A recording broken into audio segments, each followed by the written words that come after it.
The fluorescent lights flickered in the underground parking garage as three shadows closed in on their target. Lilia Chambers, CEO of Titan Core Industries, pressed her back against the cold concrete pillar, designer heels scraping against oil-stained pavement.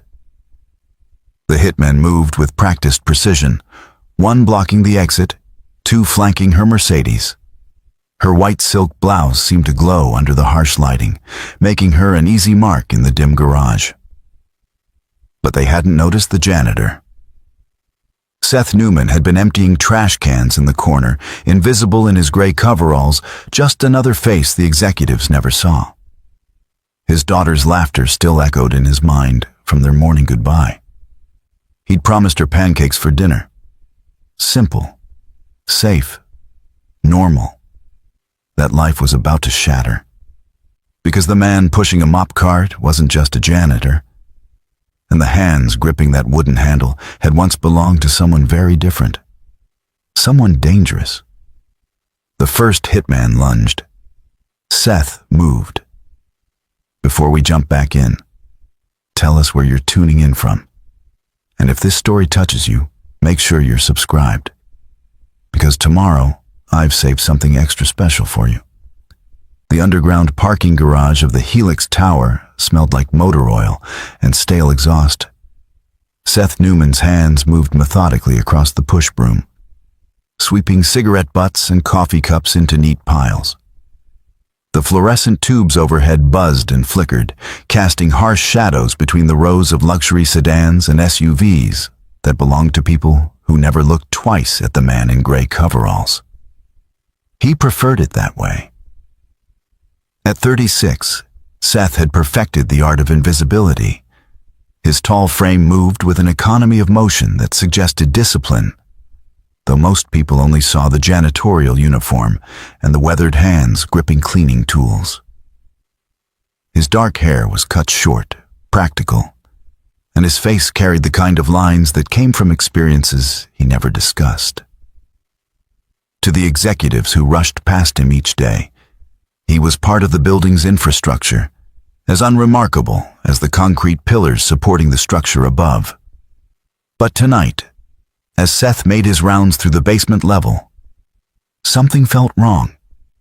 The sensation started as a prickle at the base of his skull, an old instinct he'd tried to bury along with his former life. He paused near a support column, apparently adjusting his cleaning cart, while his eyes swept the garage with practiced efficiency.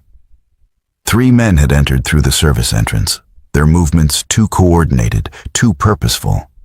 They weren't security, they weren't maintenance, and they definitely weren't supposed to be here. Seth's grip tightened on the broom handle as he watched them spread out, moving toward the executive parking spaces with tactical precision. One man positioned himself near the exit ramp, another near the stairwell entrance, while the third advanced toward the center of the garage. They were setting up a perimeter, controlling exits, creating a kill box.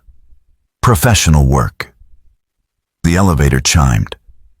Seth's attention snapped to the polished steel doors as they slid open, revealing Lilia Chambers.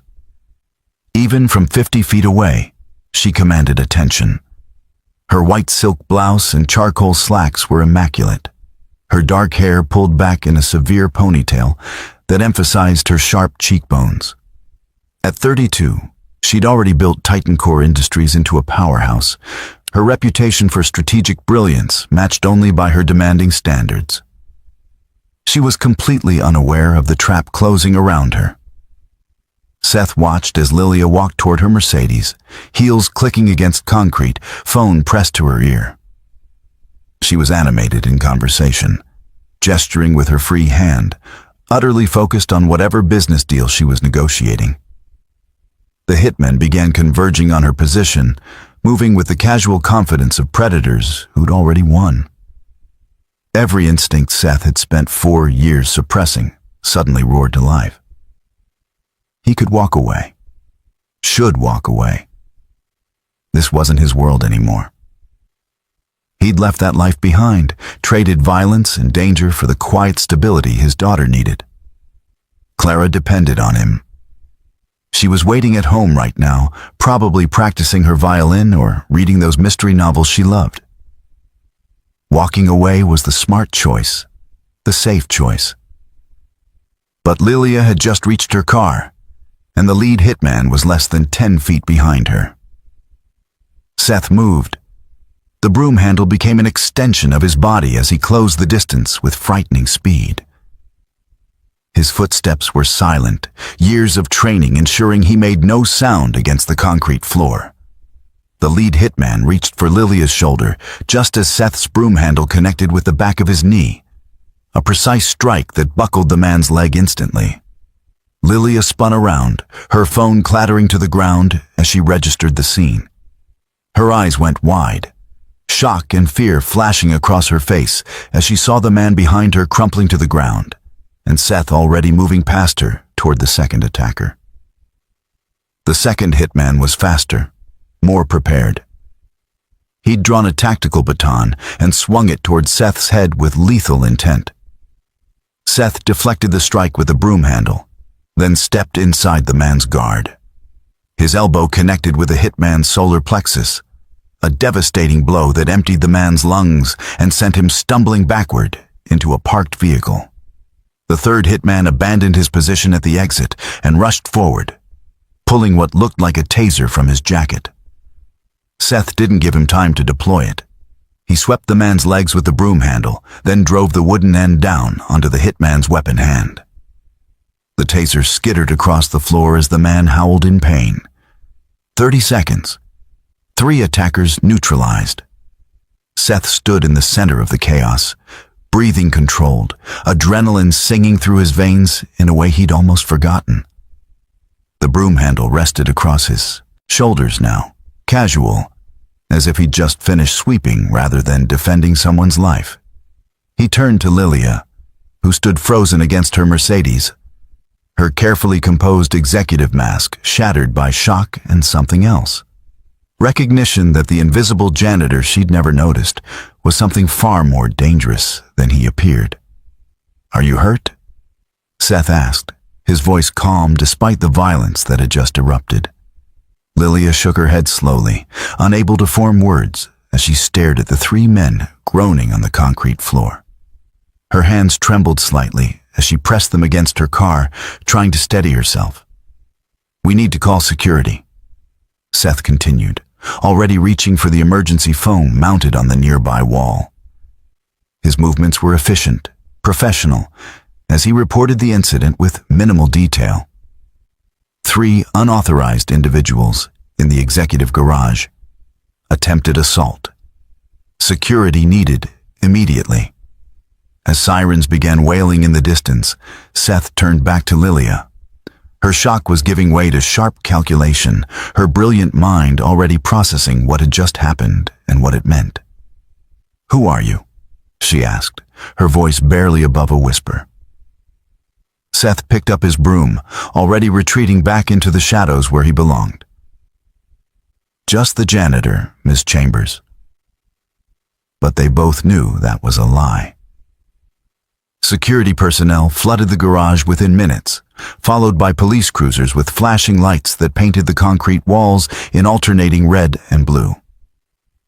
Seth gave his statement with practiced brevity, describing what he'd seen and responded to while carefully omitting any details that might invite deeper questions about his background. He mentioned taking self-defense classes, acting on instinct, getting lucky. The officers seemed satisfied with the explanation, more focused on the 3 unconscious men being loaded into ambulances under police guard. Lilia watched from across the garage as detectives took her statement, her eyes repeatedly finding Seth through the chaos. He could feel her gaze, the questions forming behind those intelligent eyes. Questions he had no intention of answering.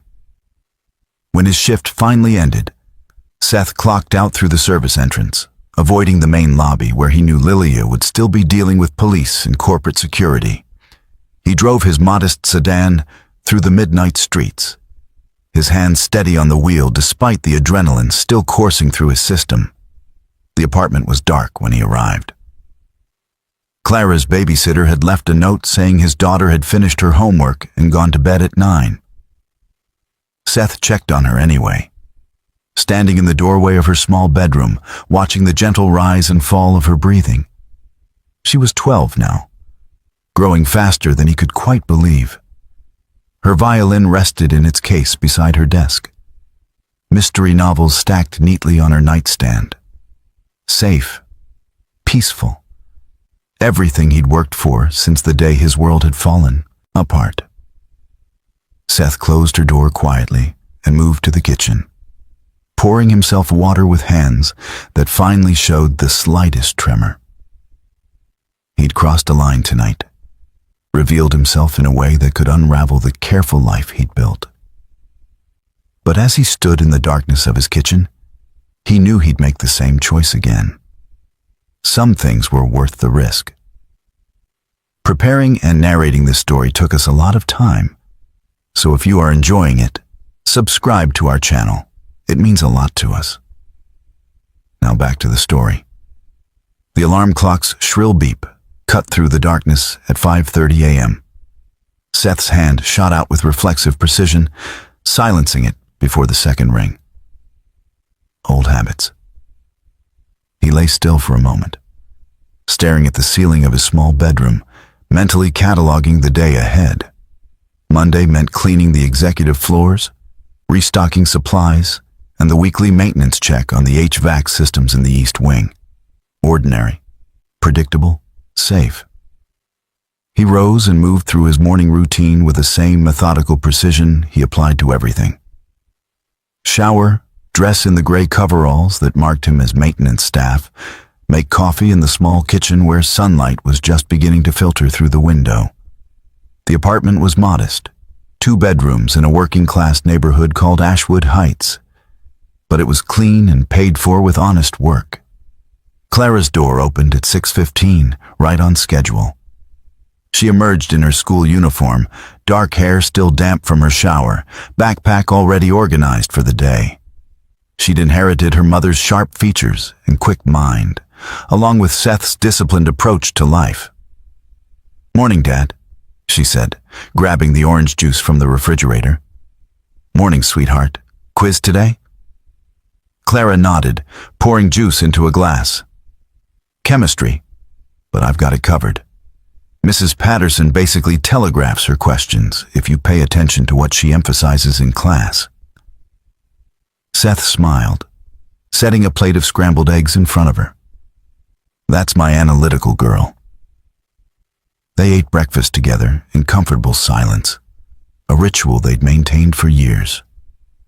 Seth asked about her weekend violin practice, and Clara told him about the new piece she was learning, something complicated by Bach that required more finger dexterity than she currently possessed, but she was determined to master. "Frustration is just progress in disguise," Seth said, repeating one of his frequent reminders. Clara rolled her eyes affectionately. "I know, Dad. You've only told me that about 1,000 times."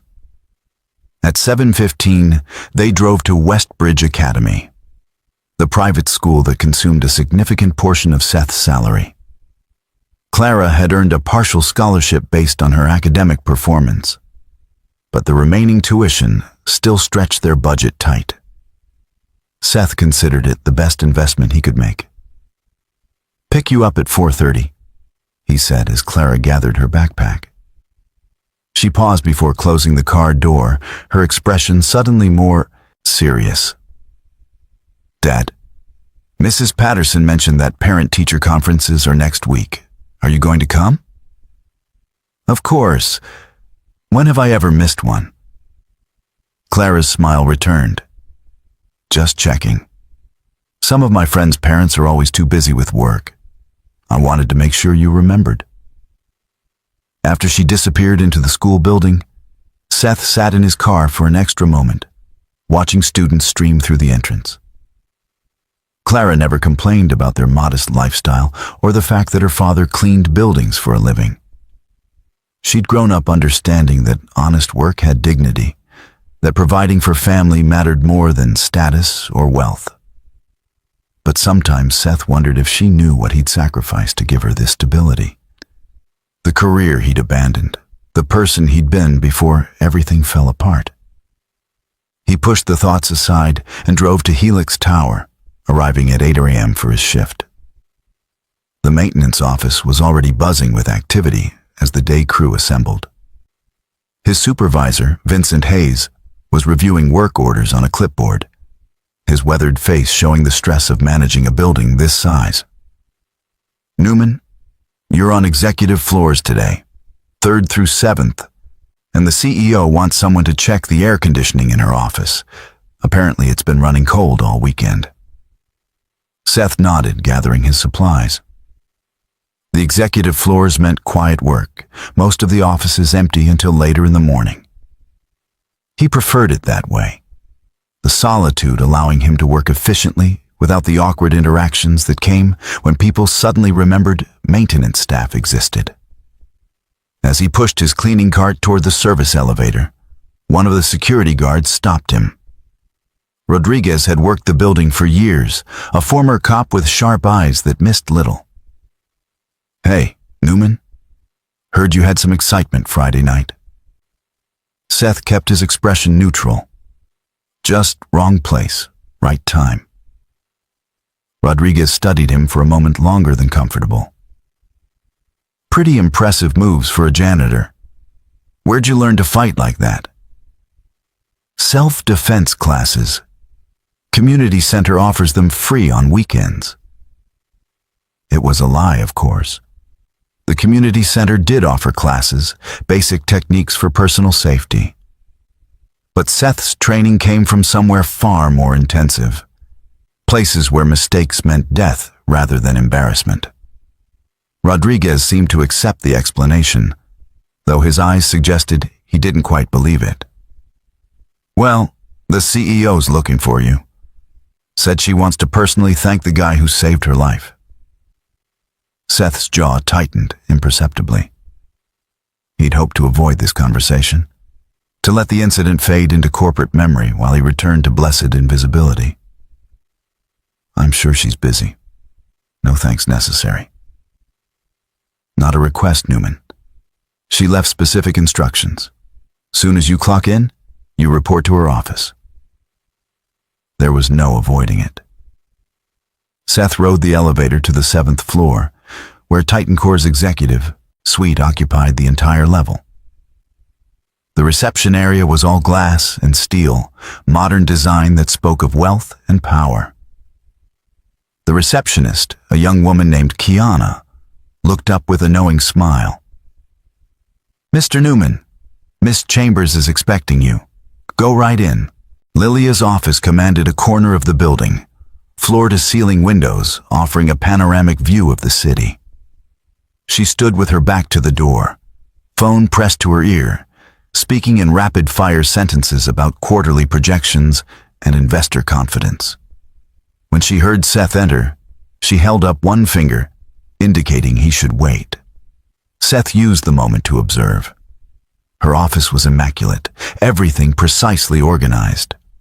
Degrees from prestigious universities hung on one wall, business awards on another.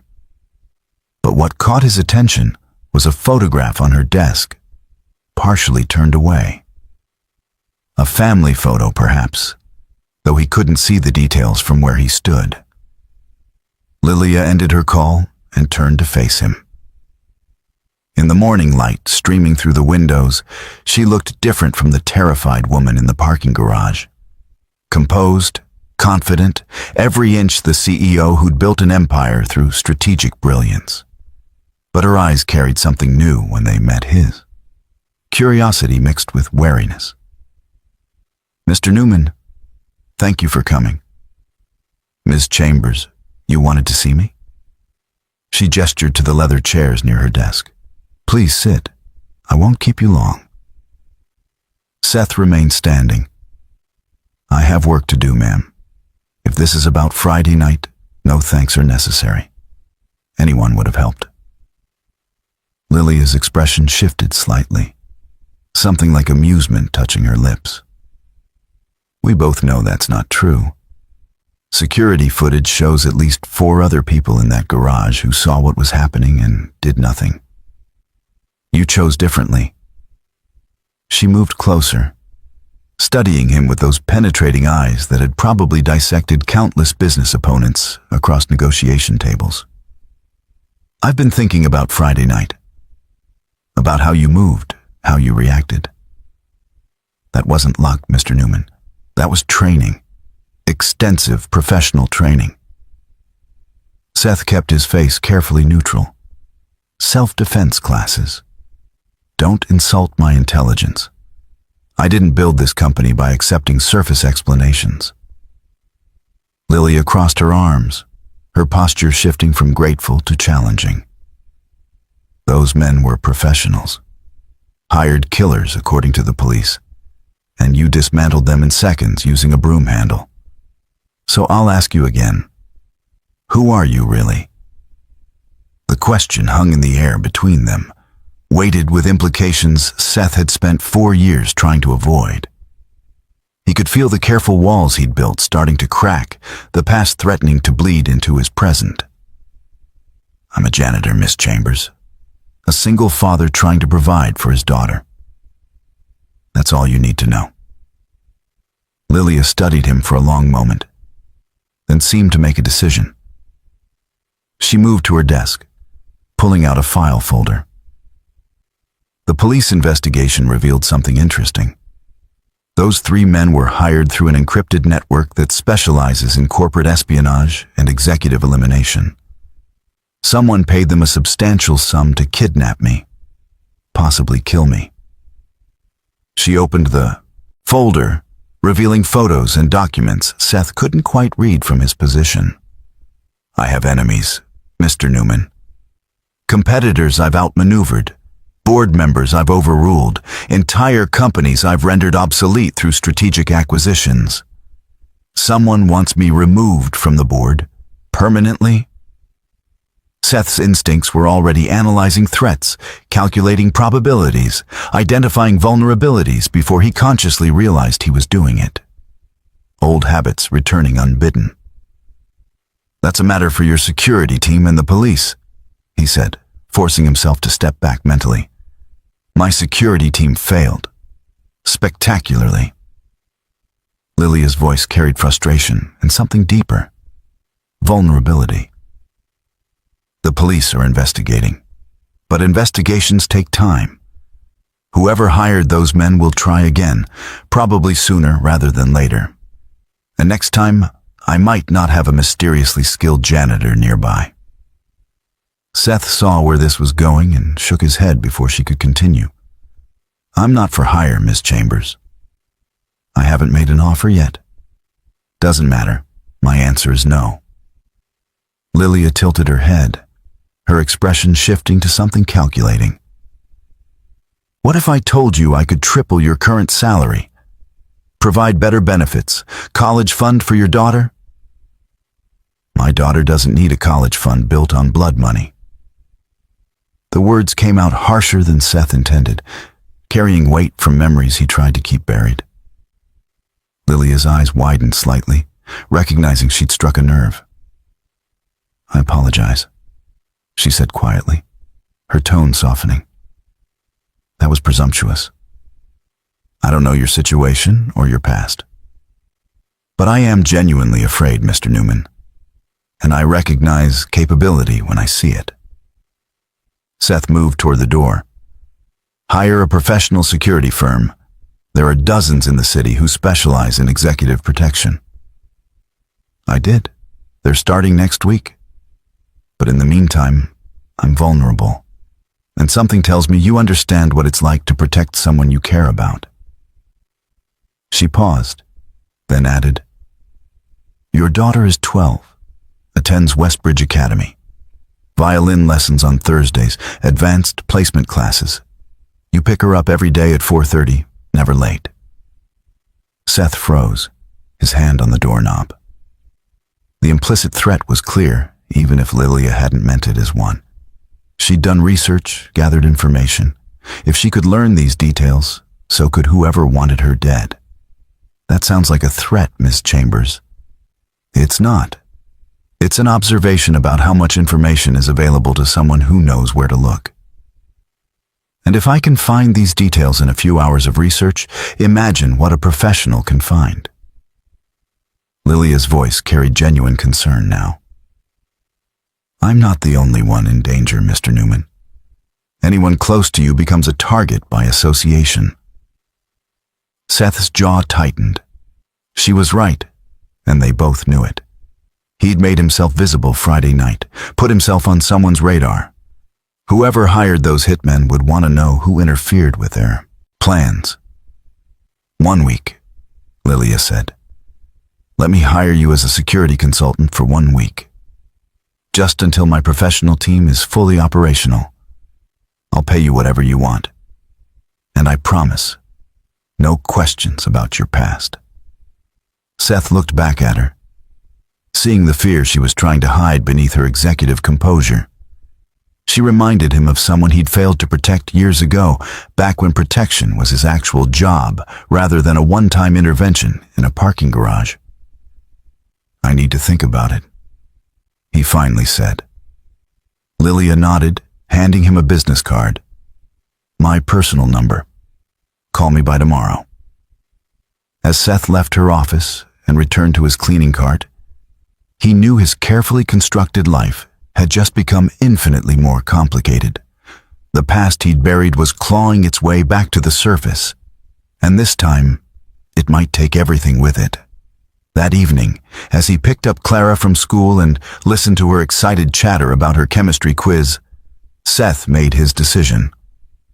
Some threats couldn't be ignored.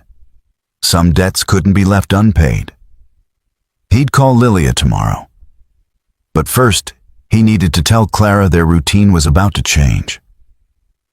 After Clara fell asleep that night, Seth sat in the darkness of his living room, nursing a glass of water and staring at nothing in particular.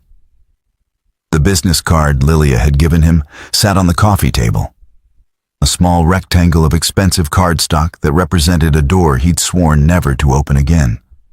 But doors had a way of opening whether you wanted them to or not. His mind drifted backward, against his will, to the life he'd built before Clara became his entire world. Before the gray coveralls and the broom handle. Before he learned that being invisible was the greatest gift you could give the people you loved. Seth had been 24 when he joined Sentinel Protection Group, one of the most elite private security firms in the country. They didn't advertise, didn't have a website, existed only through word of mouth among people wealthy enough to need their services. Sentinel specialized in executive protection, securing high-value targets who faced credible threats from criminals, terrorists, or corporate rivals. The training had been brutal. 6 months of intensive coursework that covered everything from hand-to-hand combat to threat assessment, evasive driving to tactical firearms. They'd broken him down and rebuilt him into something harder, sharper, capable of making life-or-death decisions in fractions of seconds. Seth had excelled. His natural discipline and quick analytical mind made him perfect for the work. By 26, he was leading protection details for Fortune 500 executives, foreign dignitaries, even a few celebrities who'd received credible death threats. The pay was extraordinary, the work challenging, and Seth had found purpose in standing between danger and the people who needed his skills. That's where he'd met Isabella. She'd been a financial consultant, brilliant with numbers and strategy, working for the same tech CEO Seth was assigned to protect during a complicated merger negotiation. They'd spent weeks together in conference rooms and secure facilities. Professional distance gradually eroding into friendship. Then something deeper. Isabella had seen through his professional exterior to the person underneath. The man who quoted philosophy and loved old jazz music, who believed protection work was about preserving human potential rather than just preventing violence. She'd made him laugh during 16-hour days, challenged his assumptions, seen him as more than just the weapon standing guard. They'd married quietly after a year of dating. Seth had promised her he'd leave Sentinel eventually, transition to something safer, maybe corporate security or consulting. Isabella had said she'd wait, that she understood the work mattered to him. 2 years later, she was pregnant. Clara had been their surprise, their joy. The reason Seth finally submitted his resignation letter to Sentinel. He'd finish one last contract, bank the final payment, then transition to normal life. Consulting work, regular hours, time to be a husband and father rather than a perpetual guardian. The last contract was supposed to be simple. Protect a pharmaceutical executive named Dr. Hammond during a medical conference in Seattle. Standard threat profile, experienced team. Nothing Seth hadn't handled dozens of times before. But intelligence had been wrong. The threat wasn't an environmental activist or a corporate rival. It was Hammond's own business partner, a man named Blackwell, who'd been embezzling millions and needed Hammond dead before an upcoming audit could expose him. Blackwell had hired professionals. Real killers, not the amateurs Seth usually dealt with. They'd hit the hotel where Hammond was staying with military precision, bypassing security, neutralizing the team's perimeter guards. Seth had been in Hammond's suite when they breached, 4 armed men moving with lethal efficiency. What happened next lived in Seth's nightmares. The muzzle flashes, the acrid smell of gunpowder, the weight of bodies hitting the floor. Seth had protected Hammond, kept him alive through sheer will and violent capability. But the cost had been devastating. 2 of Seth's team members had died. Marcus, who'd been married with 3 daughters. Ethan, who'd been saving money to open a restaurant. Good men, friends, gone because intelligence failed, and Blackwell had been willing to kill anyone in his path. Seth had killed all 4 attackers. Necessary, justified. But the weight of those deaths had settled onto his shoulders like physical mass. He'd done his job, saved his client, but he'd also taken 4 lives and watched 2 friends die. The psychological evaluation afterward had been brutal. Mandatory counseling, fitness for duty assessments, all the procedures Sentinel used to determine if an operative could continue working. Seth had passed every test, received commendations, been offered promotion to senior team leader.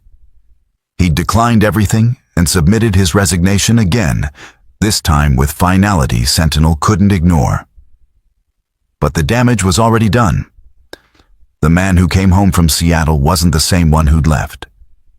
Isabella had seen it immediately in his eyes, in the way he couldn't sleep without checking locks and sight lines, in how he'd wake gasping from nightmares about muzzle flashes and Marcus's final words. She'd been patient, loving, supportive. Suggested therapy, gave him space, held him when the nightmares got bad. Clara had been born 3 months after Seattle, and for a while, Seth had thought maybe new life could erase old death. It couldn't. He'd tried consulting work, using his expertise to assess security systems and train corporate protection teams. But every client meeting felt like standing on the edge of violence. Every risk assessment a reminder of what he'd failed to prevent. The hypervigilance that had kept him alive in the field became paranoia in civilian life. Isabella had stayed through all of it, even when Seth could barely function, even when he couldn't explain why simple things like crowded restaurants or unexpected sounds left him rigid with adrenaline. She'd believed in the man he'd been, trusted he could find his way back. Then Clara turned 3, and Isabella collapsed in the kitchen. Aneurysm. Sudden, catastrophic, unsurvivable. She was dead before the ambulance arrived, before Seth could even process what was happening. One moment she'd been laughing at Clara's attempt to help make breakfast. The next, she was gone. All Seth's training, all his capability, all the violence he'd mastered to protect people meant nothing when the threat came from inside. He couldn't fight biology, couldn't shield her from her own body's betrayal. The funeral had been small. Isabella's parents, distant and disapproving of Seth's career choices, had taken their grief back to California. A few friends from before Seattle came, offered condolences, then gradually disappeared back into their own lives. Seth had been left with a 3-year-old daughter, a head full of nightmares, and absolutely no idea how to move forward. The decision to leave everything behind had been surprisingly easy. He'd sold their house, liquidated his savings, moved to a new city where no one knew his history, found the cheapest apartment he could afford, and took the first job that would hire him without extensive background checks. Maintenance work at Helix Tower had been perfect. Simple, repetitive, beneath notice. The gray coveralls were armor against the past, the broom handle a stand-in for the weapons he'd sworn never to touch again. No one expected anything from a janitor except clean floors and empty trash cans. For 4 years it had worked. Clara had grown into a remarkable young woman, inheriting her mother's intelligence and Seth's discipline. They'd built a life together, modest but stable, free from violence and hypervigilance and the weight of impossible choices. Until Friday night, when 3 hitmen had cornered Lilia Chambers, and Seth's carefully buried instincts had erupted back to the surface. Now he sat in darkness, Lilia's business card on the table, knowing that accepting her offer meant cracking open the door to everything he'd left behind. The skills, yes, but also the nightmares, the hypervigilance, the person he'd been when violence was his profession rather than his last resort. But the alternative was worse. Whoever wanted Lilia dead would eventually connect Seth to the failed kidnapping, would research him, maybe find Clara, use her as leverage, or eliminate her as a loose end. He'd failed to protect Isabella from death. He'd failed to save Marcus and Ethan in Seattle. But he would not fail Clara. Seth picked up his phone and dialed the number on Lilia's card. She answered on the second ring, her voice alert despite the late hour. "Miss Chambers, it's Seth Newman. I'll take your offer. 1 week, then you transition to professional security." "Thank you, Mr. Newman. I promise you won't regret this." Seth ended the call and sat in the darkness a moment longer, feeling the weight of his decision settling into his bones. He already regretted it. But regret was a luxury he couldn't afford when Clara's safety was at stake.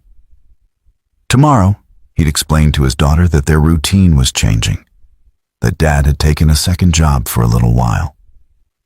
She'd understand. Clara always understood. What he wouldn't tell her was that the man who'd hidden in gray coveralls for 4 years was stepping back into the light. And there was no guarantee that man could ever disappear again. Tuesday morning arrived with a kind of crisp autumn air that made the city feel alive. Seth drove Clara to Westbridge Academy as usual, but this time with a conversation that had kept him awake most of the night. "I need to talk to you about something," he said as they waited at a red light 3 blocks from her school. Clara looked up from her book, immediately attentive. She'd always been perceptive, able to read the subtle shifts in his tone that indicated serious conversations ahead. "I've taken on some additional work for the next week. It means my schedule might be a bit different. But I promise I'll still pick you up from school every day. Mrs. Patterson from next door has agreed to stay with you if I'm running late."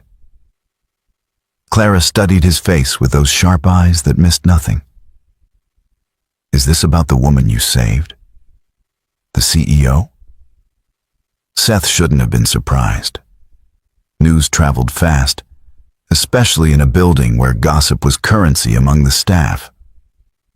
"Yes, she's asked me to help with some security consulting while her regular team gets established." "Security consulting?" Clara repeated, testing the words. That sounds more important than fixing air conditioners. It's temporary. 1 week, then everything goes back to normal. Clara closed her book, her expression thoughtful. Dad, you know I'm 12, right? Not 6. You don't have to protect me from complicated things. The observation struck Seth with unexpected force. When had his daughter become so astute? I know you're 12, sweetheart. But some things are adult concerns, not yours to worry about. Is it dangerous? Seth considered lying, offering reassurance that would be comforting, but false. Instead, he chose honesty. It could be. That's why I'm being careful, and why Mrs. Patterson will be around more this week. Clara nodded slowly, processing this information with the same analytical approach she applied to chemistry problems and violin pieces. The CEO must trust you a lot to ask for help. That's good. Mom always said trust was the foundation of everything important. The mention of Isabella settled between them, comfortable rather than painful. They'd learned to carry her memory forward without letting it become a weight that crushed their present.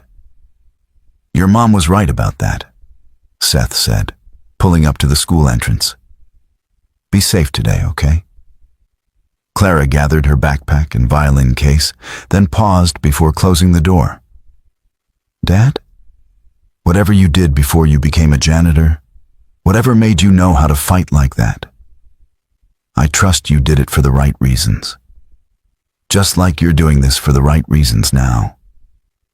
She closed the door before Seth could respond, leaving him sitting in morning traffic with the uncomfortable realization that his daughter understood far more than he'd ever given her credit for.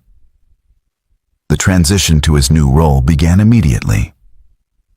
Lilia had arranged for Seth to maintain his maintenance position as cover, a decision that allowed him to move through the building without drawing attention while actually functioning as her personal security.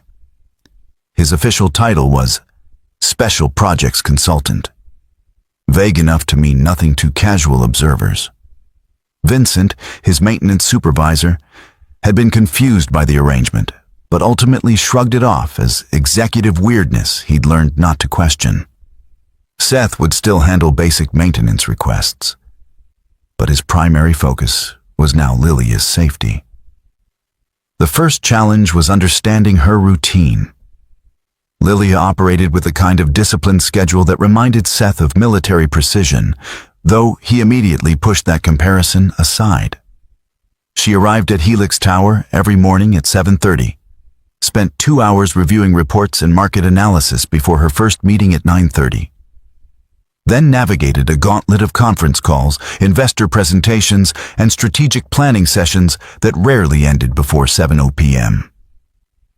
Seth shadowed her movements, always present but unobtrusive. In meetings, he stood near the door, apparently checking his maintenance tablet, but actually scanning faces and body language for threats. In her office, he worked on genuine repairs while maintaining situational awareness. When she moved between floors, he was 3 steps behind, tracking every person who came within proximity. The executive staff initially found his constant presence strange. Vivian's assistant, Kiana, asked pointed questions about why maintenance was suddenly so attentive to the CEO's office. The CFO, a sharp-eyed woman named Edith Walsh, noticed immediately that Seth's attention wasn't on electrical outlets or air conditioning units. Ms. Chambers, Edith said during a break in a budget meeting, I couldn't help but notice your new shadow. Should the board be concerned about security issues we're not aware of? Lilia's response was smooth, practiced. Just taking precautions after last week's incident. Mr. Newman has experience in security assessment and offered to help identify any vulnerabilities in our executive floor protocols. Edith's skepticism was evident, but she didn't push further. Seth made a mental note that the CFO was observant, potentially a threat if she decided to investigate his background more thoroughly. By Wednesday afternoon, Seth had compiled a comprehensive threat assessment. He presented his findings to Lilia in her office after hours, when the executive floor had emptied and they could speak freely. "Your security has 17 significant vulnerabilities," Seth said, spreading documents across her desk. "Your assistant has access to your complete schedule and shares it with at least 3 department heads for coordination.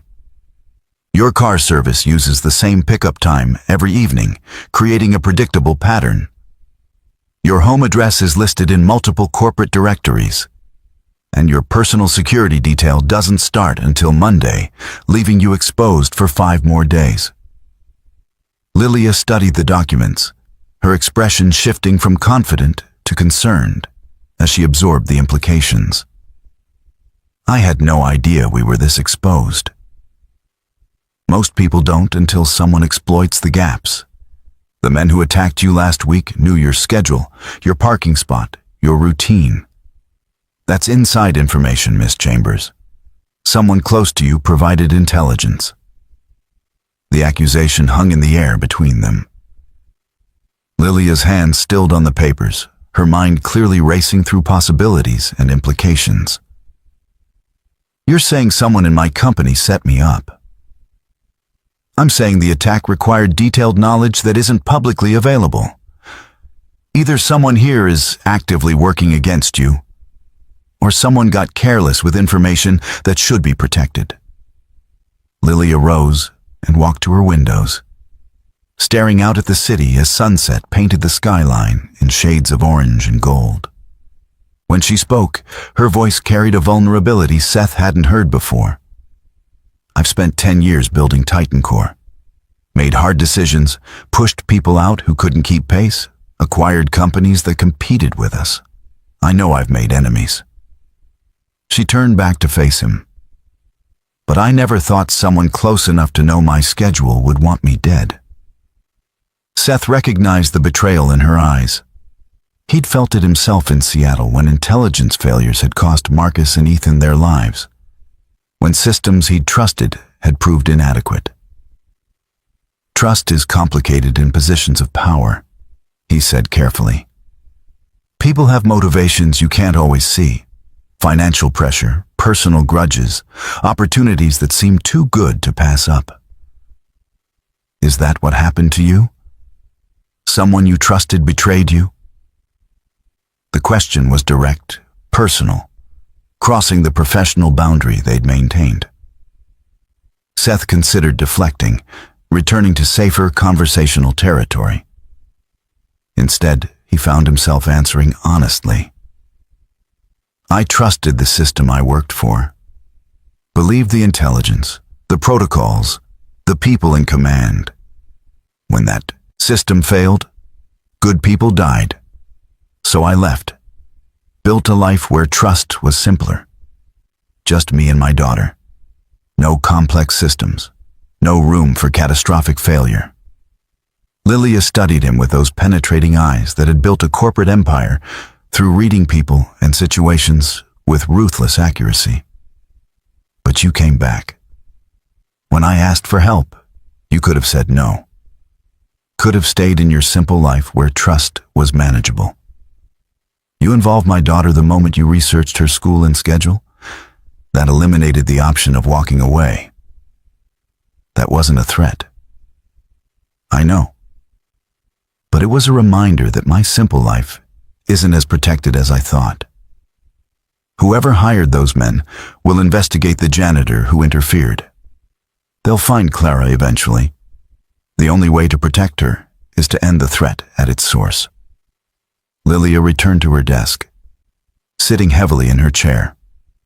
For the first time since Seth had met her, she looked genuinely exhausted, the weight of running a company and facing assassination attempts finally showing through her composed exterior. "I don't know who to trust anymore," she admitted quietly. "My CFO asks too many questions. My head of operations has been acting strange since the attack. Even Kiana seems nervous around me now. Anyone could be feeding information to whoever wants me gone." Seth gathered his documents, preparing to leave. Then we trust no one except each other for the next 5 days. You maintain your normal schedule, but vary your timing by 15-minute windows I'll provide each morning. I'll screen everyone who gets within 10 feet of you. And we both sleep with one eye open until your professional security takes over Monday. That's not much of a life. It's survival. Life comes after we've eliminated the immediate threat. As Seth moved toward the door, Lilia called after him. Mr. Newman, Seth, thank you. For being honest about the risks, for not pretending this situation is less dangerous than it is. Most people try to shield me from harsh realities. You treat me like an adult who can handle the truth. Seth paused in the doorway. You built a multi-million-dollar company by facing reality head-on. I'm not going to insult your intelligence by sugarcoating threats to your life. That evening, as he helped Clara with her algebra homework, Seth's phone buzzed with a message from Lilia. Just a simple text. Edith Walsh accessed my private schedule today outside normal business hours. Thought you should know. Seth stared at the message, his instincts immediately cataloging implications. The CFO had just moved to the top of his suspect list. He typed back, "Change tomorrow's morning meeting time. Tell only Kiana, see if the change leaks. We'll start narrowing the suspect pool." The game had begun. Someone in Lilia's inner circle wanted her dead, and Seth had 5 days to identify them before his daughter became collateral damage in a corporate war he'd tried to leave behind. He looked at Clara, focused intently on solving for X in her algebra problems, completely unaware that her father was solving for a different variable entirely. Who could be trusted? And who was playing both sides in a game where the stakes were measured in lives rather than market share? Thursday morning brought rain, the kind of steady downpour that turned the city gray and made everyone irritable. Seth dropped Clara at school with extra instructions to text him when she arrived home with Mrs. Patterson, then drove to Helix Tower with senses heightened by the message from the previous night.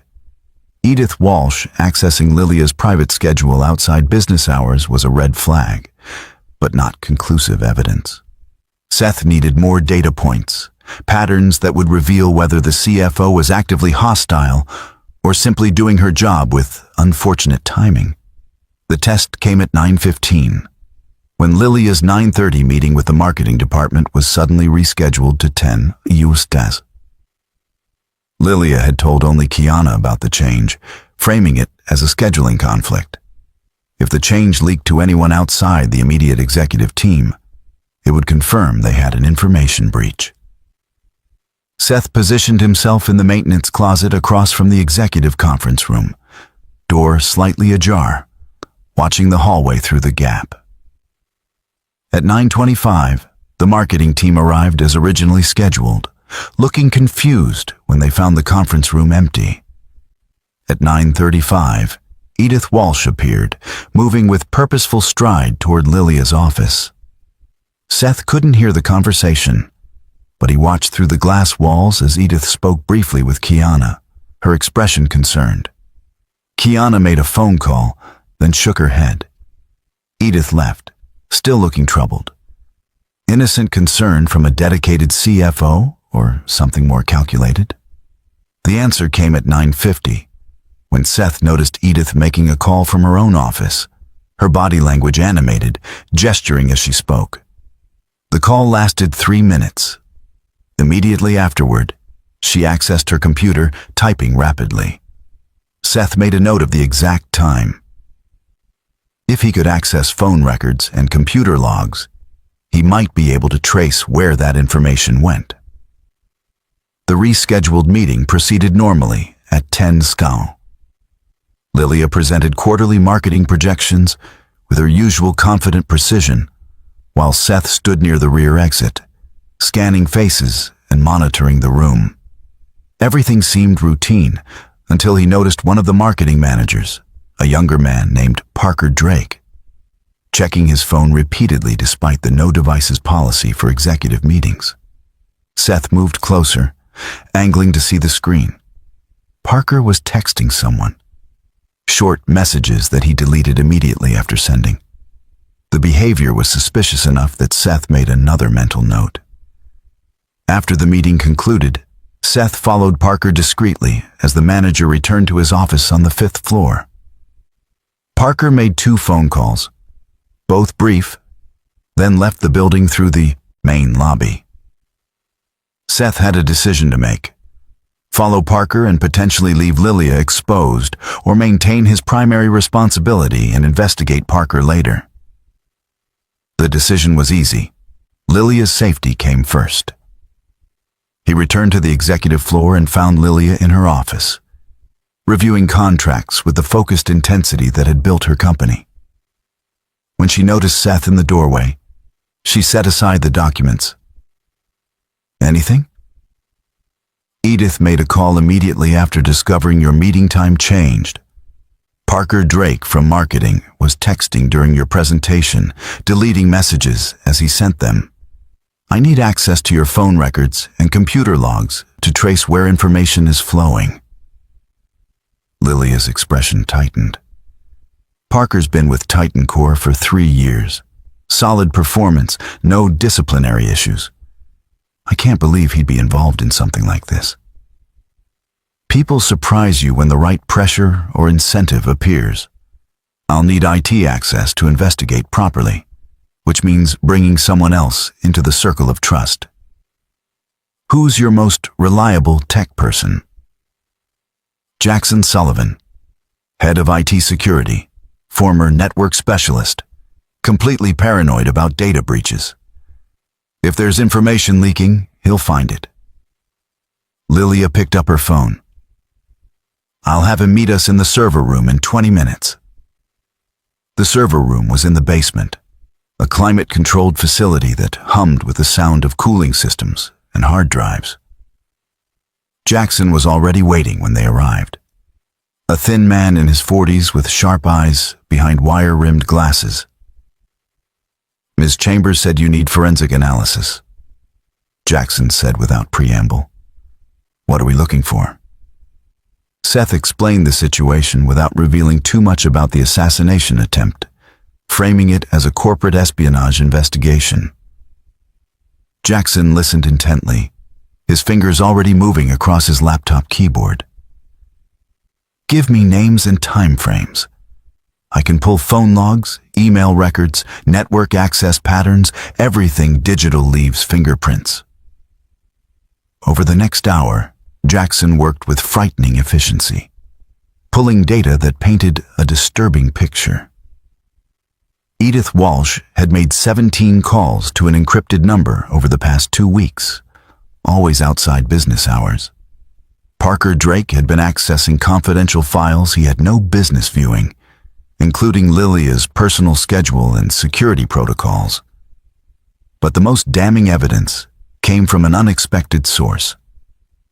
Kiana Ford, Lilia's trusted assistant, had been forwarding calendar information to an external email address, carefully routed through proxy servers that suggested deliberate concealment. Lilia's face went pale as Jackson displayed the evidence. Kiana? She's been with me since I started TitanCore. She knows everything about my life, my schedule, my family. I trusted her completely. When did the forwarding start? Seth asked Jackson. The IT specialist checked timestamps. 3 weeks ago, right after a substantial deposit appeared in an offshore account linked to her personal information. Someone paid her $50,000, with promises of more after successful completion of an unspecified task. The pieces were falling into place with sickening clarity. Kiana had provided the intelligence for the parking garage attack. When that failed, she'd continued feeding information, waiting for another opportunity. Edith's calls and Parker's snooping might be separate issues, corporate politics and personal ambition. But Kiana was the real threat. We need to confront her, Lilia said, anger replacing shock in her voice. Seth shook his head. Not yet. If we tip our hand, whoever hired her will know we're investigating. We need to identify the person behind this, not just the informant. So what do? We use Kiana the same way she's been used against you. Feed her false information, see who acts on it, follow the chain back to the source. Jackson leaned back in his chair, a grim smile touching his lips. I can monitor all her communications in real time. Any email, text, or call she makes gets flagged immediately. We'll know who she's reporting to within hours. The plan was risky but necessary. Lilia would tell Kiana about a fabricated evening event, a private dinner with a potential investor at a restaurant across town. The information would be specific enough to act on, but controlled enough to spring a trap. They returned to the executive floor, where Kiana sat at her desk, looking as professional and trustworthy as ever. Seth watched as Lilia approached, maintaining her usual composed demeanor while delivering the false information about tonight's dinner plans. Kiana made notes, confirmed the reservation time, offered to arrange the car service. Everything appeared perfectly normal. Seth felt a cold anger building as he watched the performance, knowing this woman had facilitated an attempt on Lilia's life while maintaining this facade of loyal service. After Lilia returned to her office, Seth remained in the hallway, apparently adjusting a ceiling light fixture while actually monitoring Kiana's movements. Within 5 minutes, she excused herself for a bathroom break, phone in hand. Jackson's text arrived 30 seconds later. She just sent an encrypted message, working on decryption now. Seth moved closer to the bathroom hallway, positioning himself where he could intervene if necessary. His instincts were screaming that something was wrong, that they'd pushed too hard, too fast. The bathroom door opened. Kiana emerged, her expression different now. The professional mask had slipped, replaced by something calculating and cold. Her eyes met Seth's across the corridor, and he saw recognition flash in her expression. She knew they were onto her. What happened next unfolded in slow motion. Kiana's hand moved toward her purse, reaching inside with deliberate intent. Seth was already moving, closing the distance between them with speed that surprised even him. His hand caught her wrist before she could withdraw whatever she was reaching for, his other hand securing her purse. Inside was a small pistol, compact and deadly. "Let go of me," Kiana hissed, struggling against his grip. "You have no right to search my personal belongings." Seth maintained his hold, his voice calm despite the adrenaline flooding his system. "You brought a weapon into a corporate office. That gives me every right. Security is on their way." Other employees had emerged from offices, drawn by the commotion. Lilia appeared in her doorway, her face registering shock and betrayal as she saw her trusted assistant being restrained by Seth. "Get your hands off me," Kiana demanded, her voice rising. "I'll sue you, the company, everyone. This is assault." "This is self-defense," Seth corrected. "You were reaching for a weapon in a building where your employer works. Immediately after we discovered you've been selling confidential information to unknown parties. I'd say that constitutes reasonable suspicion of immediate threat." Security arrived, followed quickly by building security and then police. As officers took Kiana into custody, she maintained her innocence, claiming the gun was for personal protection, that Seth had assaulted her without cause, that this was all a misunderstanding.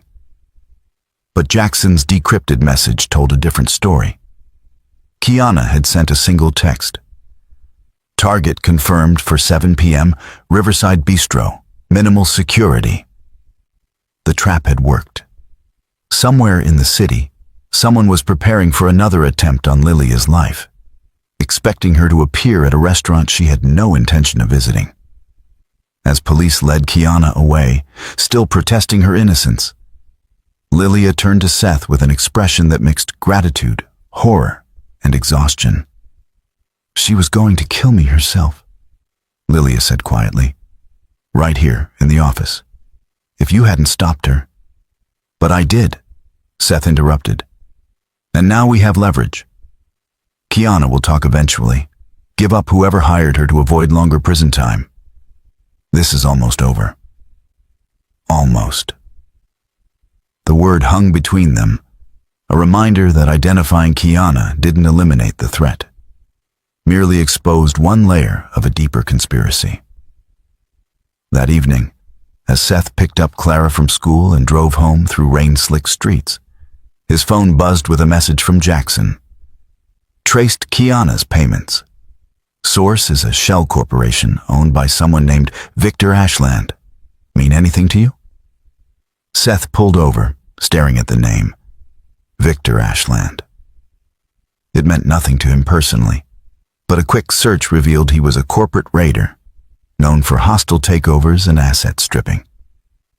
Someone who would profit enormously from Lilia's death and the resulting chaos at Titan Core. The endgame was in sight. But first, Seth needed to ensure Clara was safe, because Victor Ashland's next move would likely target anyone close to Lilia, including the janitor who kept interfering with his plans. As he resumed driving, Clara looked up from her book. "Dad, you look worried. Is everything okay?" Seth managed a reassuring smile. "Everything's fine, sweetheart. Just work complications." But as they pulled into their apartment complex, Seth noticed a car that didn't belong, parked with a clear view of their building entrance. Professional surveillance, waiting and watching. The game had escalated, and Seth's simple life was about to become very complicated indeed. Seth didn't go directly to their apartment. Instead, he drove past their building, watching the suspicious vehicle in his rearview mirror. The car didn't follow, which meant they were stationary surveillance, not active pursuit. Information gathering rather than immediate threat. Still dangerous, but manageable. Change of plans, Seth told Clara, keeping his voice casual. "We're going to have dinner at Mrs. Patterson's tonight. Her niece is visiting, and she thought you might like to meet her." Clara looked skeptical. Mrs. Patterson's niece was a fabrication, but his daughter didn't question the sudden change.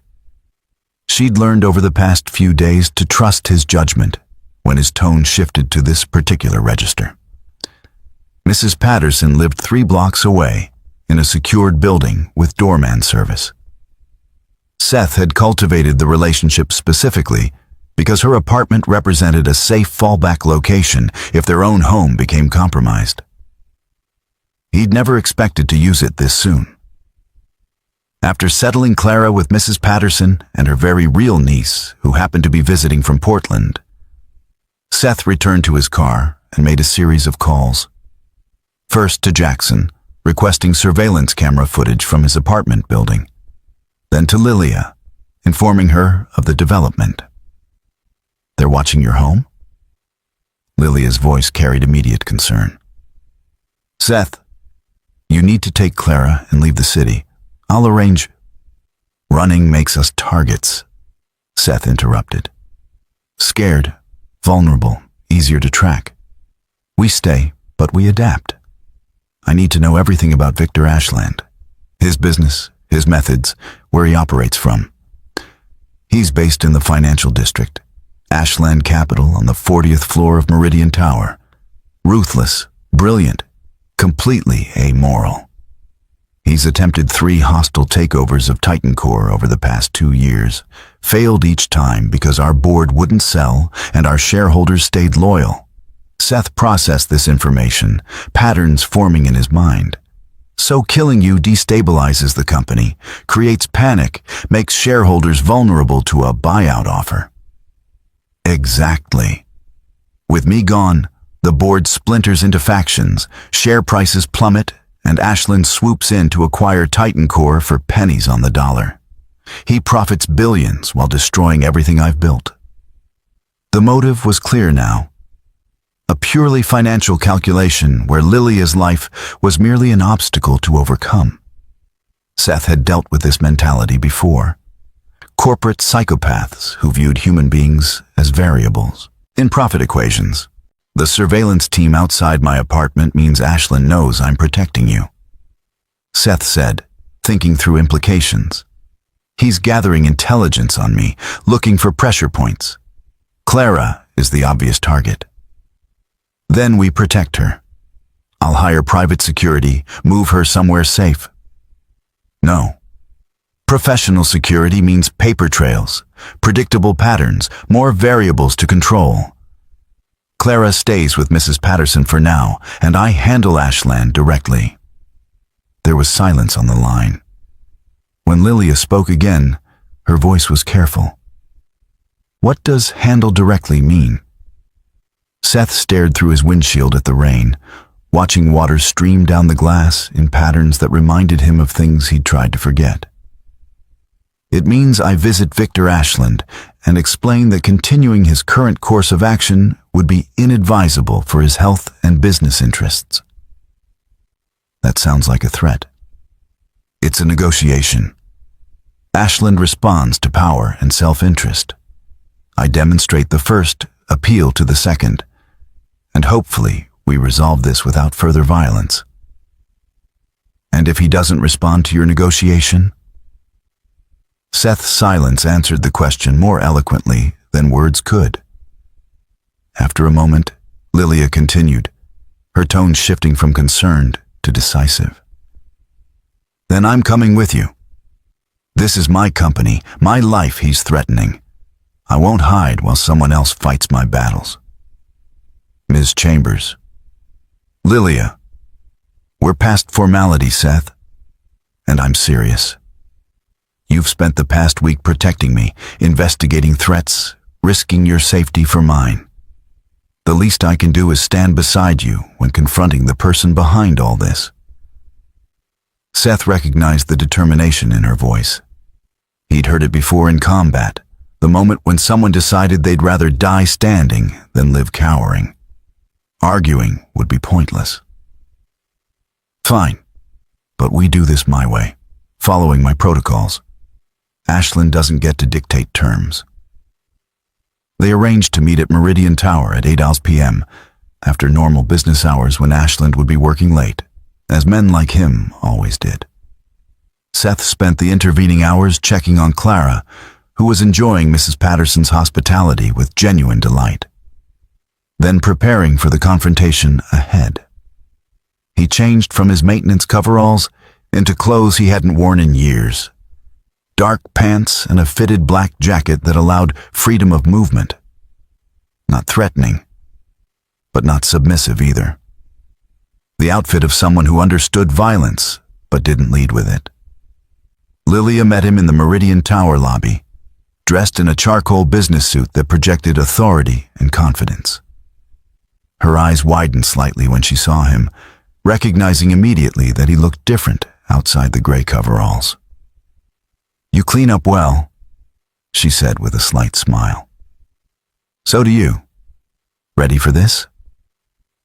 Lilia's expression hardened.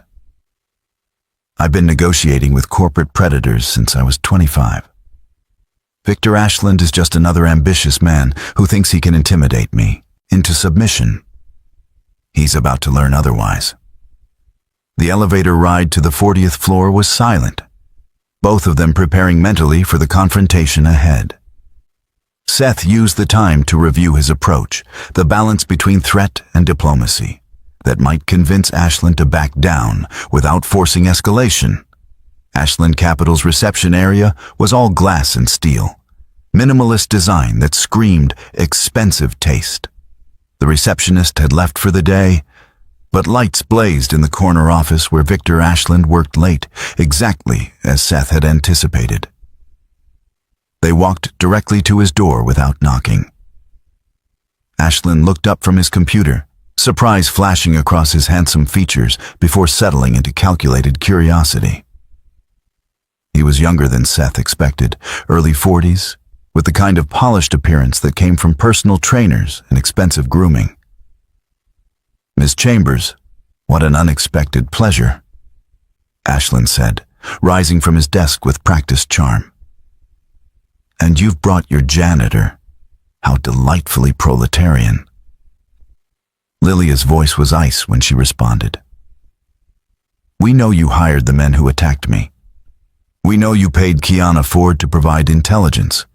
We know you're behind the attempted assassination." Ashland's smile didn't waver. "Those are serious accusations. Do you have proof?"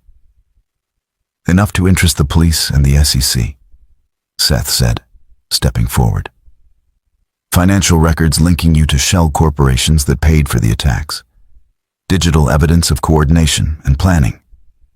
Witness testimony from your hired informant."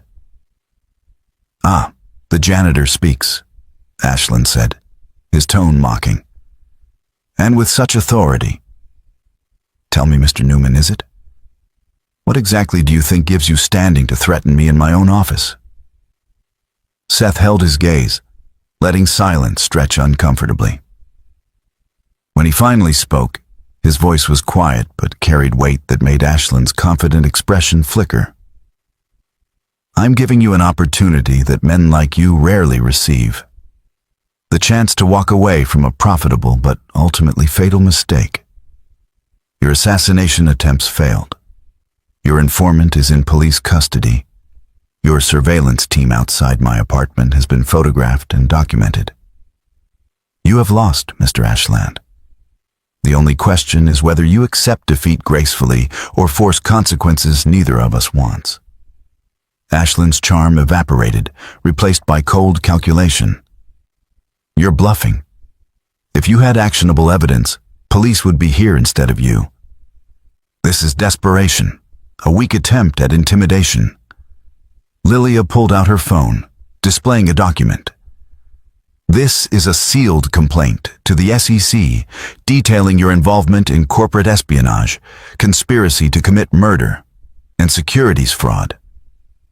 It's currently sitting with a federal judge, scheduled for unsealing Monday morning unless I personally intervene to stop it."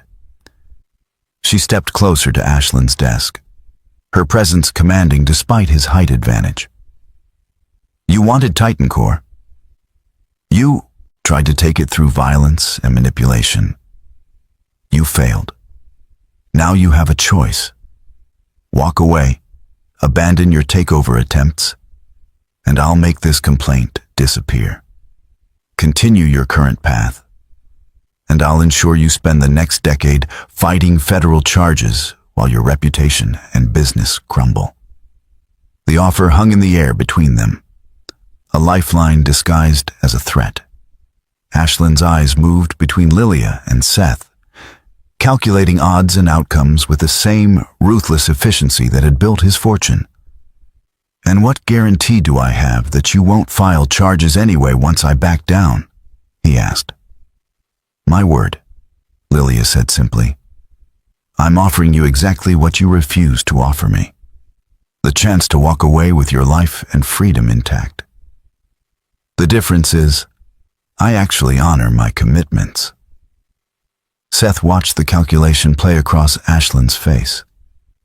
Men like him operated on self-interest and risk assessment. Lilia had just demonstrated that continuing his current path carried more risk than potential reward. After a long silence, Ashland's shoulders dropped fractionally, a subtle surrender. "You've made your point, Miss Chambers. Consider my interest in Titan Core permanently withdrawn." "In writing," Seth added. "Signed statement delivered to Ms. Chambers' attorney by tomorrow morning, witnessed and notarized." Ashland's jaw tightened, but he nodded. "Agreed." As they left his office, Seth remained vigilant, aware that cornered predators sometimes lashed out despite agreements. But the elevator doors closed without incident, and they descended 40 floors in silence. Only when they reached the lobby did Lilia finally exhale, tension draining from her shoulders. Do you think he'll honor the agreement? Yes. Men like Ashland respect power and consequence. We demonstrated both tonight. He'll move on to easier targets, companies without protectors willing to confront him directly. They walked out into the rain, standing under the building's awning as water poured from the night sky. Lilia turned to Seth, her expression complex. This is where you tell me your week is up, that you're returning to your simple life, isn't it? Seth considered the question, thinking of Clara waiting at Mrs. Patterson's apartment, of the gray coveralls hanging in his locker, of the carefully constructed invisibility he'd cultivated for 4 years. That was the agreement, he said carefully. And if I asked you to stay? Not as hired security, but as someone I trust. Someone who sees me as a person rather than just a CEO to be protected or exploited. The offer carried implications far beyond professional arrangement. Seth recognized the vulnerability in her eyes, the loneliness that came from operating in a world where everyone wanted something from you. I have a daughter who needs stability, he finally said. A life I built specifically to avoid the complications that come with your world. I know. And I'm not asking you to abandon Clara or compromise her. Safety. I'm asking if there might be room in your stable, simple life for something more. Lilia paused, then added, You showed up when I needed someone. Let me return the favor. Clara deserves more than just survival. She deserves opportunity, resources, a future not limited by the same constraints that drove you to clean floors despite your capabilities. Seth started to object, pride bristling at the implicit charity. Lilia raised a hand, stopping him. Not a handout, an investment, in both of you. You've proven yourself invaluable this week, not just as protection, but as someone who understands strategy and threat assessment.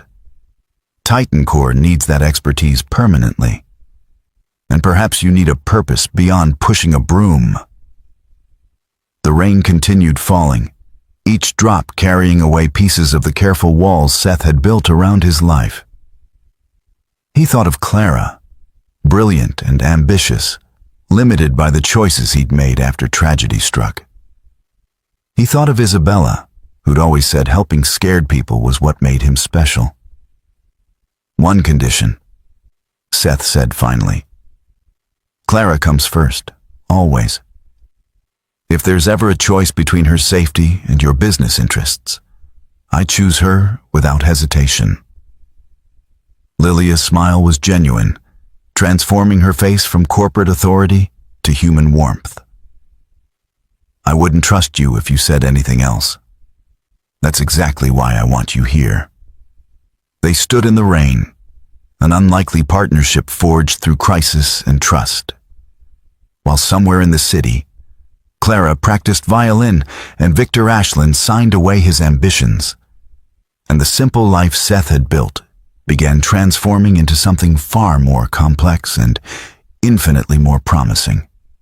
The following week brought a new rhythm to Seth's life.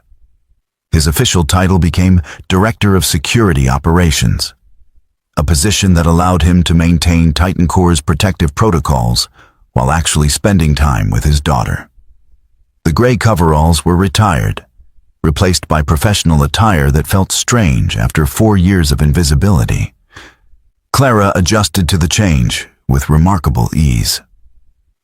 The scholarship Lilia quietly arranged for Westbridge Academy eliminated the financial strain that had kept Seth awake at night. When he tried to refuse, Lilia had been blunt. Your daughter is brilliant. Titan Core invests in brilliant people. Consider it a signing bonus. Evenings took on new patterns. Sometimes Lilia would join them for dinner at their apartment, bringing takeout and genuinely terrible jokes that made Clara laugh. She'd ask about violin practice and chemistry projects with real interest, never condescending, treating Clara as an intelligent person rather than someone to be humored. One Thursday evening, 3 weeks into the new arrangement, Lilia arrived looking exhausted. A board meeting had gone badly, with several members questioning her aggressive expansion strategy.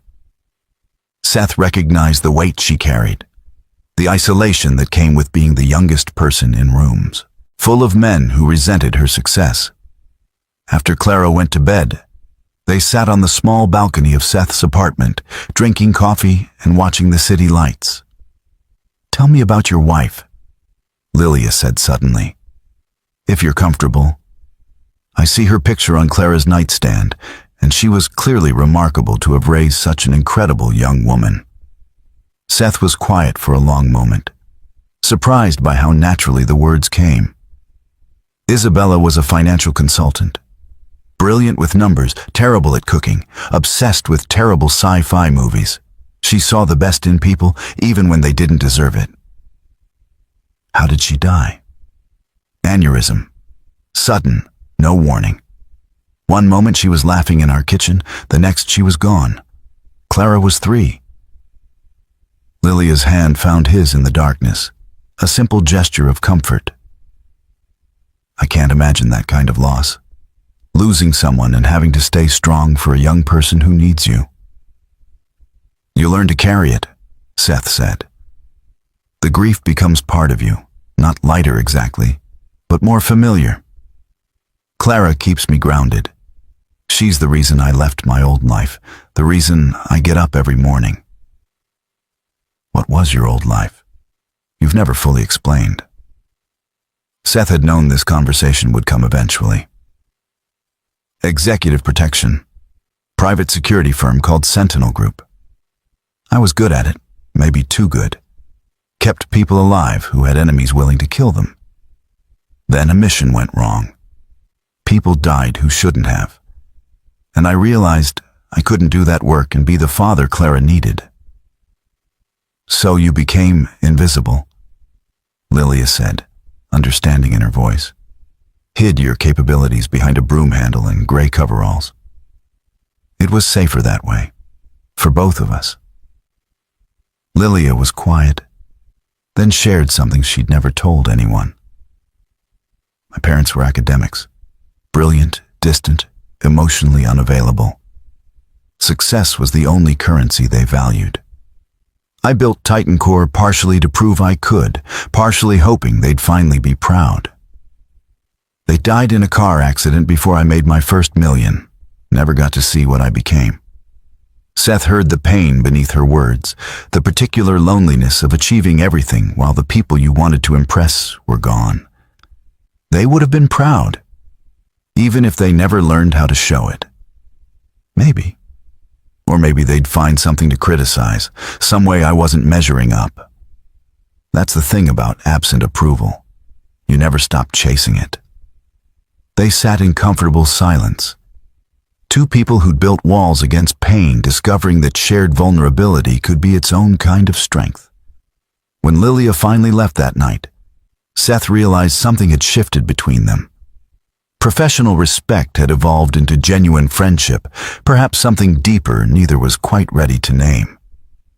Inside, he checked on Clara, who was supposedly sleeping but clearly had been reading under her covers. I like her, Clara said, putting down her book. Lilia. She treats you like you matter, not just like you. Work for her. Seth smiled, kissing his daughter's forehead. She treats everyone like they matter. That's what makes her different. As he returned to his own room, Seth thought about the walls he'd built around his life, the careful invisibility that had kept him safe but also isolated. Maybe it was time to stop hiding. Maybe trust didn't have to be a vulnerability that got people killed. Maybe, with the right people, it could be the foundation of something stronger than any wall he could construct alone. Tomorrow would bring new challenges. But tonight, for the first time in years, Seth felt something other than simple survival. He felt hope. The discovery came on a Tuesday morning, hidden in routine financial audits that Jackson conducted as part of enhanced security protocols. He appeared in Seth's office, his expression grave. "We have a problem, a big one." Seth looked up from security reports, immediately alert. "What did you find?" Jackson spread printouts across the desk, highlighting transactions that formed a disturbing pattern. Someone's been skimming from Titan Core's operating accounts. Small amounts, carefully disguised as legitimate expenses, routed through subsidiary accounts. 50,000 here, 70,000 there. Over 18 months, they've stolen nearly $2 million. "Ashland?" Seth asked, though the timeline didn't match. "No. This started long before Ashland's assassination attempts. This is internal, someone with deep access to financial systems and authorization protocols. Someone who knows our security well enough to hide their tracks."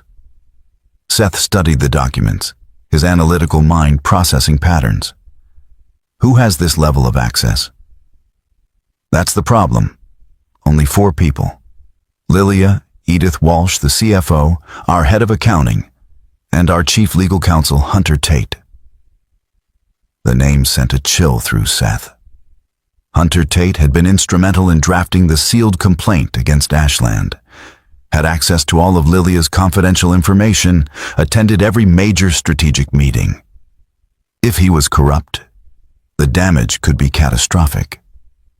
Show me the evidence connecting him specifically.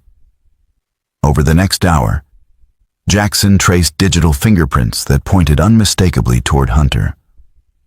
Authorization codes used during his work hours, IP addresses from his computer, transactions that coincided with his presence in the building. The case was circumstantial but compelling. "We need to tell Lilia," Seth said, already dreading the conversation.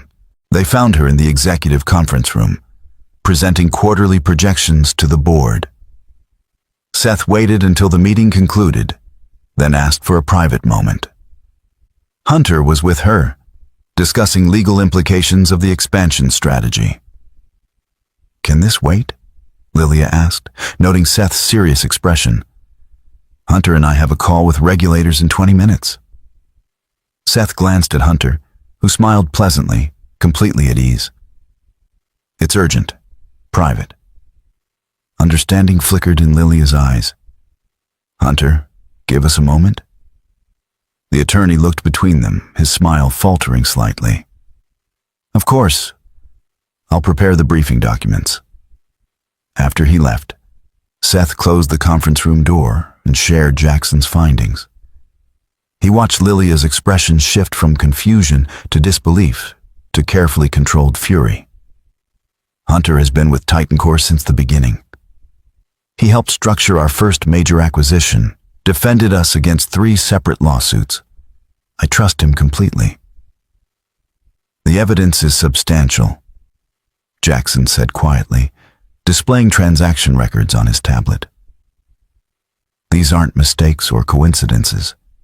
This is systematic theft by someone who knows our systems intimately." Lilia studied the documents, her brilliant mind processing implications. If Hunter is corrupt, he has access to everything. Our expansion plans, merger negotiations, legal strategies. He could have been feeding information to competitors for months. "Or planning something bigger," Seth added. $2 million is seed money for someone with expensive ambitions. The question is what he's planning to do with it. As if summoned by their conversation, Hunter appeared in the doorway, his pleasant expression replaced by something harder. In his hand was a folder that he placed on the conference table. "I believe this conversation concerns me," he said calmly. "I'm disappointed you didn't approach me directly, Lilia. We could have handled this more discreetly." "You're admitting the embezzlement?" Lilia asked, her voice dangerously quiet. Hunter's smile was cold now, calculating. Embezzlement is such an ugly word. I prefer to think of it as claiming fair compensation for the value I've provided this company. Your success wouldn't exist without my legal expertise, yet you pay me a fraction of what you're worth. Seth moved slightly, positioning himself between Hunter and Lilia. That doesn't justify theft, doesn't it? I've watched Lilia build an empire while treating the rest of us as replaceable parts. Well, I'm not replaceable, and I'm tired of being undervalued. Hunter opened his folder, revealing documents. These are copies of every confidential strategy, every proprietary technology, every competitive advantage Titan Core possesses. Tomorrow morning, they go to our 3 largest competitors unless certain conditions are met. The room fell silent. Hunter had just transformed from trusted counsel to existential threat, holding a knife to everything Lilia had built. What conditions? Lilia asked, her voice controlled despite the betrayal cutting through her. Hunter's smile widened. Tomorrow, 10 a.m. my office. Come alone and we'll discuss terms. Bring your security consultant, and I start distributing documents immediately. He left before anyone could respond, leaving behind the shattered trust and the ticking clock of his ultimatum. The debate was immediate and heated. Lilia wanted to confront Hunter with police backup and federal authorities. Seth argued for a more measured approach, knowing desperate men made unpredictable choices when cornered. If he feels threatened, he'll release everything out of spite, Seth explained. We need to understand his endgame before we act. His endgame is destroying my company and getting rich doing it. Lilia shot back, her fury barely contained. Clara's voice interrupted from the doorway, unexpected and clear. Then give him what he thinks he wants. They all turned. Clara stood in her school uniform, having been brought to the office by Mrs. Patterson when school ended early for teacher conferences. Her expression was thoughtful, analytical. Sweetheart, this is adult business, Seth started. You taught me that the best way to beat someone in chess is to let them think they're winning until they overcommit. Clara continued, ignoring the dismissal. This Hunter person wants money and recognition, right? So give him a deal that seems perfect, but actually traps him. The simple strategy, delivered with 12-year-old clarity, crystallized Seth's thinking. She's right. We go to the meeting. Let Hunter reveal his full demands, then use his overconfidence against him. Lilia considered this, her strategic mind engaging. If he thinks he's won, he'll get sloppy. Show us everything he has, maybe reveal accomplices. Jackson added, I can set up surveillance in Hunter's office, record everything. Legal consent isn't needed if we're documenting a crime in progress. The plan formed quickly. Seth would accompany Lilia despite Hunter's demands, but remain hidden nearby. Jackson would monitor audio feeds. If things escalated, building security was positioned to respond within seconds. That night, Seth explained the situation to Clara in terms she could understand without frightening her. Tomorrow might be complicated. You'll stay with Mrs. Patterson, and I need you to promise you'll follow her instructions exactly. Clara's expression was serious beyond her years. Are you going to be safe? I'm always safe. That's my job. That's not what I asked. Seth pulled his daughter close, feeling the weight of promises he couldn't guarantee. I'll do everything possible to come home to you. That's the best I can offer. The next morning arrived too quickly. Seth and Lilia drove to Titan Core in tense silence, each processing the confrontation ahead. Hunter's office was on the 8th floor, a corner space with windows overlooking the financial district. They arrived at 9:55. Seth positioned himself in an empty office across the hall, door cracked, listening through the wireless audio feed Jackson had established. Lilia knocked on Hunter's door precisely at 10:00. "Lilia, right on time." Hunter's voice came through clearly. "And alone, as requested. Smart choice. Let's skip the pleasantries. What do you want?" "Direct as always.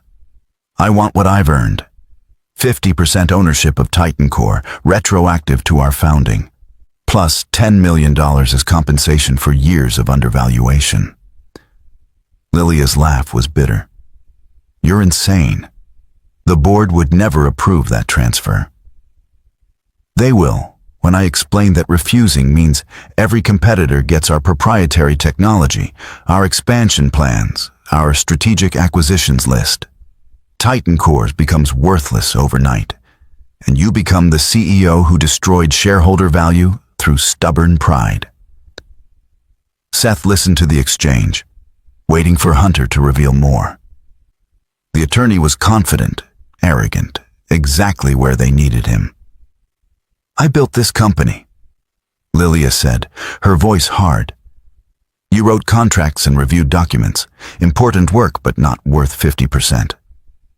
Without my legal expertise, you'd have been sued into bankruptcy 5 times over. I've saved Titan Core more than you'll ever acknowledge. And stolen $2 million in the process." Hunter's pause was telling. "You found that? Impressive.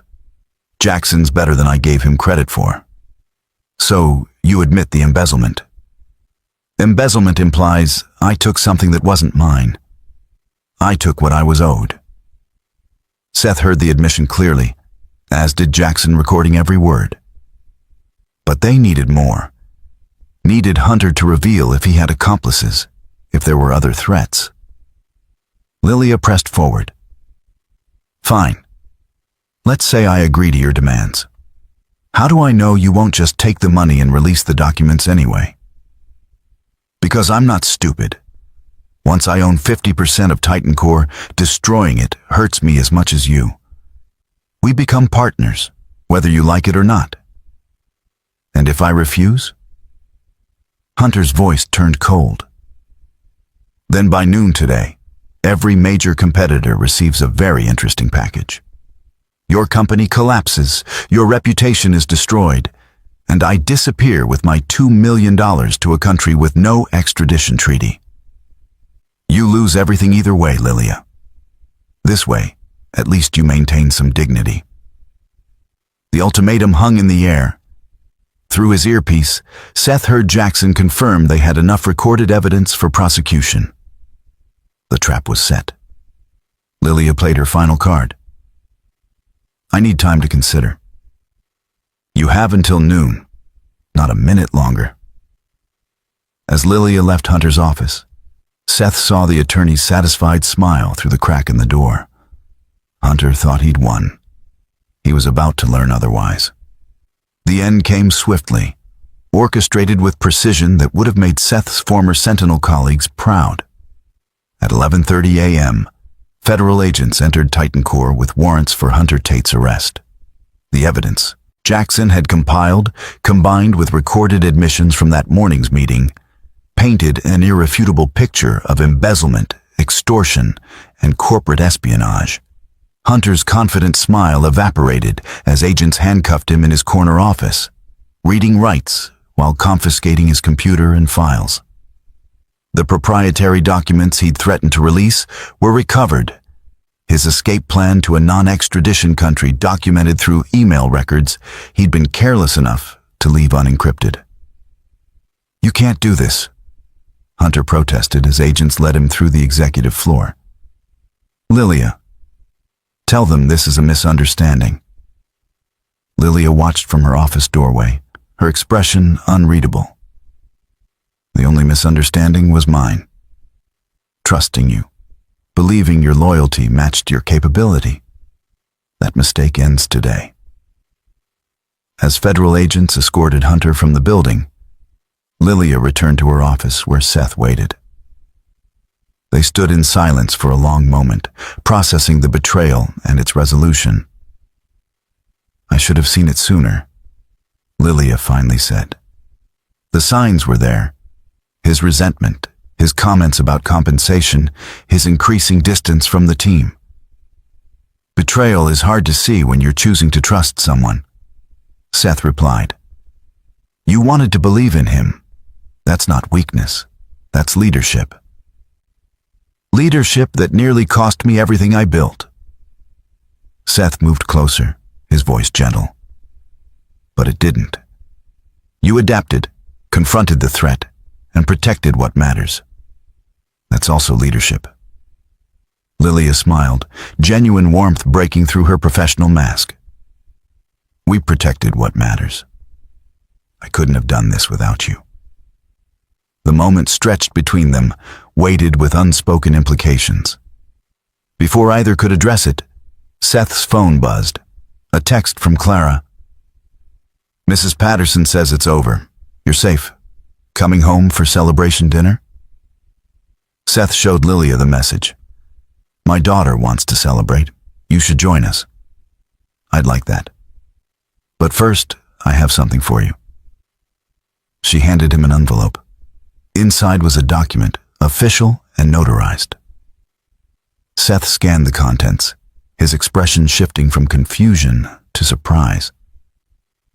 This is a partnership agreement, 20% ownership of Titan Core. You've earned it, more than Hunter ever did, more than most of my board. You saved my life, protected my company, trusted me enough to let me fight my own battles. That's worth far more than a salary. Seth started to protest, old instincts about accepting charity rising immediately. Lilia raised her hand, stopping him. This isn't charity. It's recognition of value. Clara deserves a future not limited by circumstances beyond her control. You deserve to stop apologizing for capabilities that make you exceptional. And I deserve a partner who sees me as a person, not just a CEO to protect or exploit. The word partner carried implications beyond business. Seth recognized the offer for what it truly was. An invitation into a life more complex and promising than gray coveralls and simple invisibility. One condition, he said, echoing their first agreement. Clara comes first, always. Lilia's smile was radiant. I wouldn't trust you if you said anything else. That evening, they gathered in Seth's modest apartment for what Clara insisted on calling a victory celebration. Mrs. Patterson brought dessert. Jackson arrived with takeout from Clara's favorite restaurant, and for a few hours, the small space filled with laughter and normalcy. Later, after guests departed and Clara was tucked into bed, Seth and Lilia stood on the small balcony, watching city lights beneath the night sky. What happens now? Lilia asked. Now we move forward, together, building something neither of us could create alone. It wasn't a declaration of romance, not yet. But it was acknowledgement of connection, of trust earned through crisis, of two people choosing to show up for each other despite complicated pasts and uncertain futures. Inside, Clara's light clicked off, the rhythm of her breathing settling into sleep. Seth thought about Isabella, about the life they'd built before tragedy struck. She would have liked Lilia, he realized. Would have appreciated her strength, her intelligence, her genuine care for Clara. Moving forward didn't mean forgetting. It meant carrying the past's lessons while refusing to let them define every choice. Thank you, Seth said quietly, for seeing beyond the janitor, for trusting me with your life, for showing up. Lilia's hand found his in the darkness. Thank you for doing the same. They stood together under the stars, two people who'd learned that walls built against pain could also block connection, that true strength sometimes meant choosing vulnerability, and that the most important battles were fought not with violence, but with the courage to trust again. Tomorrow would bring new challenges. But tonight, They had something neither had possessed in years.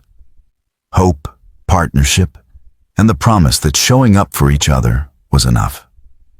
Up next, you've got two more standout stories right on your screen. If this one hit the mark, you won't want to pass these up. Just click and check them out. And don't forget to subscribe and turn on the notification bell so you don't miss any upload from us.